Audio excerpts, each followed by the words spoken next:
అందరికీ నమస్కారం। ఈ వీడియోలో మీకు విజయవాడ బిఆర్టీఎస్ రోడ్ దగ్గరలో ఉన్న ఒక G+2 పెంట్ హౌస్ని అయితే ఇక్కడ నేను చూపించబోతున్నాను। మీరైతే ఫ్రంట్ బిల్డింగ్ ఎలివేషన్ దగ్గర నుంచి కూడా గమనించారు కదా, అటు పక్క పైకి వెళ్ళడానికి స్టేర్ కేస్ వే కూడా ప్రొవైడ్ చేశారు। ఎలివేషన్ అంతా కూడా మనకి టైల్స్తో ఫినిషింగ్ అయితే ఇచ్చారు। ఇది పక్క రిజిస్ట్రేషన్ హౌస్ అండి। సో టోటల్గా 42 గజాల్లో కన్స్ట్రక్షన్ చేసిన ఒక G+2 ఆ పైన పెంట్ హౌస్ అయితే ఈరోజు మన ముందుకి సేల్కి అయితే వచ్చిందండి। విజయవాడ బిఆర్టీఎస్ రోడ్ దగ్గరలో ఈ హౌస్ అయితే అందుబాటులో ఉంది।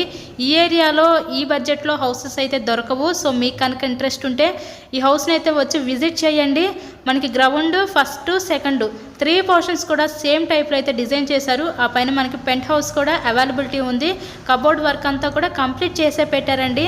మనకి గ్రౌండ్ ఫ్లోర్ కన్స్ట్రక్షన్ వచ్చేసరికి ఒక 6 ఇయర్స్ అవుతుంది। ఫస్ట్ సెకండ్ ఫ్లోర్ కన్స్ట్రక్షన్ వచ్చేసరికి ఒక 5 ఇయర్స్ ఓల్డ్ అనమాట। సో ఇక్కడ మనకి లోన్ కూడా ఉందండి। లోన్ ఫెసిలిటీ కూడా మీరు లోన్ పెట్టి ఈ హౌస్ని అయితే పర్చేస్ చేయవచ్చు।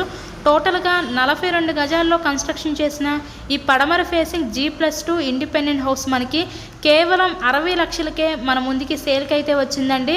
ఇప్పుడు ఫస్ట్ ఫ్లోర్లో ఉన్న ఈ పోర్షన్ అయితే ఇప్పుడు మనం చూపించబోతున్నాం। గ్రౌండ్ ఫ్లోర్లో పోర్షన్ చూసారు కదా, ఈ ఫస్ట్ ఫ్లోర్లో కూడా చూడండి రిఫరెన్స్ కోసం। ప్రతి నెల కూడా ఈ బిల్డింగ్ మీద మీకు అద్దెలు కూడా ఒక 20,000 రూపాయలు అద్దెలు కూడా వస్తున్నాయండి। కేవలం 60 లక్షలకే విజయవాడ బిఆర్టీఎస్ రోడ్ దగ్గరలో ఈ హౌస్ అయితే అందుబాటులో ఉంది। సో మీకు కనుక నచ్చినట్లయితే స్క్రీన్ మీద ఇచ్చిన మా కాంటాక్ట్ నెంబర్కి అయితే కాల్ చేసి తప్పకుండా హౌస్ని అయితే విజిట్ చేయండి।